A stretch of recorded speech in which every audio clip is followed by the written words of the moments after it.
You're tuned into Human by AI with Ashish Garg. Real, unscripted conversations about how humans and AI are shaping the future of community finance. Grab your favorite drink and let's dive in. Okay, welcome to another edition of my podcast, Human by AI. Today I have Justin. He's a Chief Technology Officer at a credit union in New York. Let me please introduce him. So Justin, can you tell us a little bit more about your audience? Where do you live? What exactly do you do at Center? So I'm the Chief Technology Officer at First New York Federal Credit Union, and I live right in the area. So that's the capital of New York State in Albany and the surrounding counties. I've been married for a while. I have a couple daughters in college, a dog and a cat at home. And so very happy to be here in DC connecting with you today. I see. So talking about Albany, Justin, I will share a story with you. So I came to America as a graduate student from India in 2001. Came to Santa Barbara, California. Very beautiful place. I used to think all of America is like Santa Barbara until 9 months later, I made a trip from Santa Barbara, California to Ithaca, Right. New York to visit Cornell University. I had a cousin who's an associate professor there. And this was the month of March. It was a little bit cooler Yes. in Ithaca compared to Santa Barbara. These are different parts of the country. Yes. These are very different climates. Yes. We have a lot more trees and a lot more mountains. Yeah. The seasonality is good. We're also close to a lot of stuff. But if you like seasons and you can put up with really December, January, February, and March, you get a good climate experience. Yeah. But you did get educated. Well, I did. that 3,000-mile difference between the coasts is a long ways. And I have to also share with you that year when I was in Ithaca, I think my flight routed through Albany. It's the first time in my life I saw snow. Well, I'm sure you've seen it a few times since. Yes. It gets to be old hat after a while. Believe me. Yeah. Some wonderful memories. So the topic today is Human by AI. And let's first talk about AI for a moment. So just in your personal life, do you use AI at all today? I do. I tend to use it as a little bit more of a thought partner to help expand on ideas, both in my personal life and professional. I mean, it's very similar, a deeper research tool, and it really is where you're just able to leverage it to handle so many different topics, but bringing yourself to it, helping to understand, okay, let me just explore these things, taking problems, ideas, challenges, opportunities, learning about things. If I have questions about the Premier League, I've recently gotten into European soccer, European football, learning a lot that way. There's no end to the way that you could just completely have a couple matches on a Saturday afternoon, on a Saturday morning, and just start to learn about the history. So and to help us to really kind of think and act more strategically. I think in different areas of your life, definitely take advantage of AI as a thought partner in that language. Yeah, that's wonderful. And let's continue talking about AI for a moment. How about your credit union, Justin? Have you started implementing or are credit union employees using AI? We've taken a cautious approach. So focusing first on governance and what our rules and what our oversight is going to be and what our process for managing risk, but also optimizing our use of it. So our approach is find challenges, opportunities, problems, ideas, things that we need to address and bring AI to the table. And the idea is we're experts on our credit unions, on our processes. And by bringing this new element to the table, we want to be able to find the right places to use it or not to use it, how to make sure that we're managing the risk, but also not closing ourselves off to opportunity. Yeah. Like I think a lot of financial institutions, we are very risk averse. Yeah. And the bleeding edge is scary. Yeah. But when it comes to AI and how fast it is adopting, yes, we've seen hype cycles, that we've seen it come and go, but I don't think that the line will stop. So the philosophy, the strategy behind it is, how can we best use this to complement what our people are doing, optimize processes, achieve optimization, maybe get our people doing a little bit higher level work, and always focus on what are the best member outcomes that we can possibly achieve. Yeah. That all sounds good in principle, but then it just becomes about doing the work and helping our teams understand that it's okay if we don't know. This is so much of an emerging field. Yeah. Nobody knows. Nobody knows. We don't have to be experts on everything. Yeah. We need to be experts on what we do and how this fits into it. And I think that's how we're starting to achieve good outcomes, buy-in, and people are excited about it. And I think it's also really cool because it's easy to come to the work every day. I'm just doing what I do.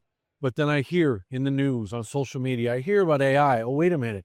Hey, we're starting to learn about this at work and we're doing this. And that feels like we're empowering them, but also trusting them. Yeah.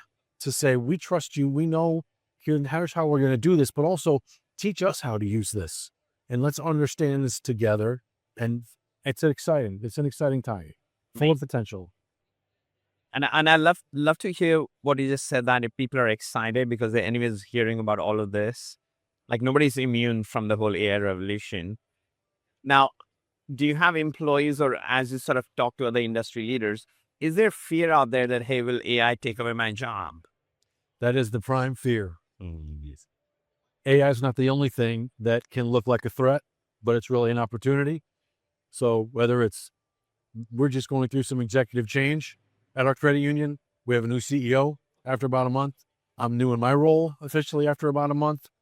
Those things, until you've had conversations with your employees and with your teams, help them understand new leadership and leadership changes don't threaten your job. A new technology doesn't threaten your job. If anything, it's an opportunity for you to learn and to grow and to keep going. We have a lot of really sharp, really smart people who have been with us, like a lot of credit unions, for a long time. Yeah. They do what they do every day. Well, we think you're capable of doing more, but this work still has to be done. Yeah. But maybe it doesn't have to be done directly by your hands anymore. Yeah. So if we think of it as a full force multiplier, Yeah. and something that can provide exponential growth in a lot of areas, you explain that to people and you have those conversations, then you do it. And then it becomes real to them. The fear is replaced by excitement, by good outcomes, by growth. And that's so healthy for an organization. That's built on relationships. So if you have relationships, we need people. And I think that's how we've addressed those questions. Yeah. And I love the phrase you use, force multiplier. I think that's a beautiful way of explaining that to people, that here's a technology that can help you do your job much, much better. Absolutely. However, the other thing you talked about, Justin, is relationships. Right. I think that's what makes humans very, very unique. So let's explore that a little bit deeper, the human touch or the human connection in the era of AI. What are some of the areas, maybe you can give me an example or two, where human touch continues to be relevant as sort of AI becomes a force multiplier, and maybe even more critical in the days to come? Yeah. So, I mean, we started using Copilot a little bit. So I'll give you this example. Yeah. This is a way I talk about our teams. Talk about this with our team. I asked Copilot, okay, hey, can you show me my calendar for the next week? Summarize what I have coming up for the next week. Oh, I can't do that. You don't have permission. You haven't given me permission. Okay, I'll give you permission. Okay, here's everything I know about your calendar. Here's all the information. Hey, Copilot, how do I know you're keeping my data secure? How do I know you're not giving this out? So it gave me all these answers. And I said, well, okay, that sounds exactly like what an AI would say if it wanted a human to trust it. Okay, great question. And it said, well, okay, don't take my word for it. Here are all of the Microsoft policies. Here's how your organization is protected. So the point in answering your question is, an AI, you have to challenge AI and allow AI to challenge you. And also remember that what you bring is more than you realize. You're an expert on whether it's operations, member services, you're just the span of your human experience that you bring to work every day, which is what we want them to do. So bring yourself to this just like you do everything else, and be skeptical, be inquisitive, be curious. I love that. Be skeptical, be curious, be not afraid, and then push AI and let AI push you back. Right. I I see. think that's a lot of sense. Wonderful. Are there any other examples, Justin, in your credit union where you feel that the human connection with your members will continue to survive? Well, I mean, everything. I think everything. So, we are, we were founded in 1937 as a teachers credit union in Schenectady, New York. And, so it was first educators and families and students. And, you know, we've stayed true to that credit union movement. And it can sound trite. It can sound, like the same old story, but we're very fortunate because we've had so many people who worked at our credit union for decades, so many members who have been with us through the generations that um, it just kind of becomes part of ask us what our culture is, and that question can be answered so many different ways. But the culture really is about that relationship and about continuing the trust. And our teams really do embody that on a day-to-day basis. In IT, in my role, I like to talk to our teams who are not member facing, but we always tie that back to the member is our North Star. The member is our guiding light. And so if you take an organizational chart, Yeah. it's got maybe a CEO like yourself at the top, and then it has layers of management and Yeah. teams. But if you take an organizational chart and you flip it upside down and you write member or client or patient or guest or whatever the industry is, the people who work directly with your members should be supported by the rest of the organization. So it sounds trite, but if it's right there in front of us every day, and all you have to do is just walk through the contact center one day and hear all those conversations to remind yourself of what you do. But it's our unifying principle. It's why we exist. Yeah. That's the story we tell. And it's great because it's true. Yeah. So I love that analogy. CEO, there's an org chart. Let's turn it upside down, the pyramid, put a member, and then they have a member facing staff. Right. Why not replace that member facing staff with AI? Why? Why not? Because AI only has as much history as you can fit into bits and bytes and zeros and ones. The more powerful element, I also think, to get back to one of your other questions, it is very much a false choice between AI versus a human. They are best together.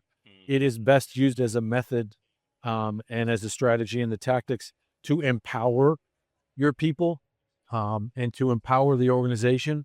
So in a contact center, if I'm working with the member and on my screen, it's capturing the interaction. It's saying, here's the context. This was handed off by another team to me, and I see what that conversation was. I have help articles that I can see, okay, this is making me better. It's shortening the time from day one employee to comfortable and providing strong member service. And instead of at the end of it, I have a survey where I need to categorize what my phone call was, and I'm just going to pick the easiest things and move on to the next call.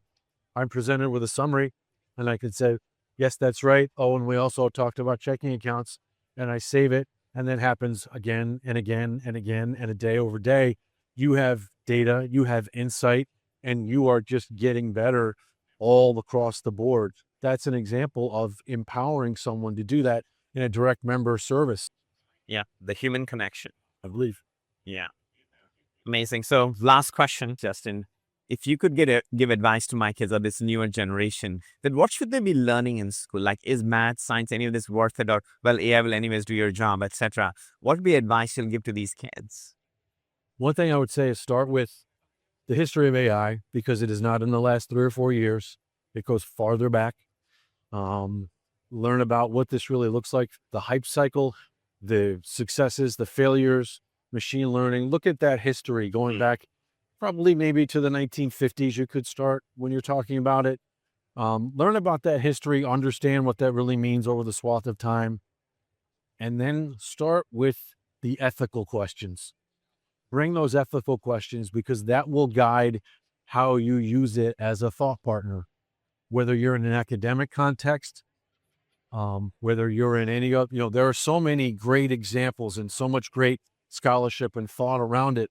I think understanding the history and understanding the ethical concerns helps you to adapt to this. No matter how the technology adapts, you now have guiding principles and the context in which to place it so that you can use it in whatever that thing is. Yeah. And to not be afraid and to just embrace it. Justin, I really, really, really enjoyed this. Pleasure.